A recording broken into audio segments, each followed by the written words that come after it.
Double weapons of equal length are often used in Pikiti Darsha Kali to complement and supplement each other. The weapons follow a couple of fundamental principles and, broadly speaking, interact with each other in one of three ways. One weapon follows the other, both weapons cross each other, or a mixture of following and crossing movements are used. This allows one weapon to be used to engage an opponent's weapon while the other is simultaneously targeting or striking my opponent's hands or body. Thus, no time is wasted. Pikiti Darsha Kali is primarily a blade-oriented art.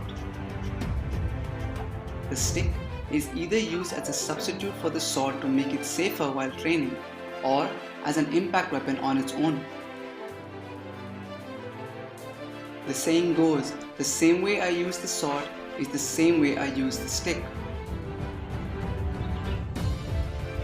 This means that even though a stick and a sword may have different characteristics, they can be united by a set of principles. It is these principles that form the heart of the art.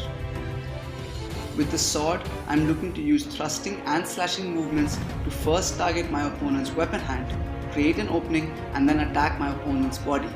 This process helps me deal with my opponent while still protecting myself from his weapon.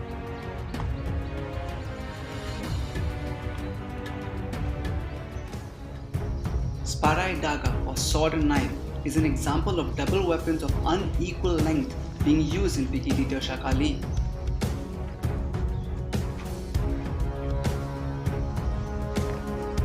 Here, each weapon has a specific task and range in which it operates.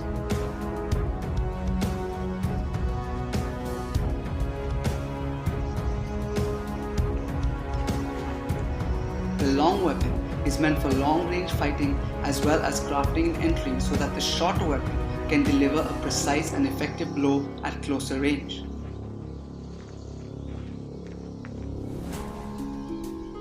Conversely, the short weapon can also be used to parry or engage my opponent's long weapon, thus allowing me to strike at my opponent from a longer range using my own longer weapon. Knife-based combatives is probably what Pikiti Darsha Kali is best known for. Around the world, elite military and law enforcement units study Pikiti-based knife systems to equip themselves for the dangers they face while in the field. The knife is a close-range weapon and is characterized by small, quick slashes followed by thrusts and vice versa. In Pikiti, we studied both double knife and single knife in the hammer and ice pick grips. We learned how to fight an assailant while wielding a knife ourselves as well as going empty hands versus knife. Empty hands in Pikiti Darsha Kali is derived from the weapon work we do. The context for empty hands in the art is close to extremely close range. As a result, shorter kicks, curved strikes, elbows, knees and throws are mostly utilized. In Pikiti, we like to think of our hands as also being double weapons, and thus the striking that we do empty hands also follows our double weapon principles of one weapon either following the other weapon, both weapons crossing, or both weapons doing both movements simultaneously. We train in what is often called dirty boxing for the street. Our aim is survival, and thus we train in strikes that are often deemed illegal to use in combat sports. This includes headbutts, eye gouges, groin strikes, etc.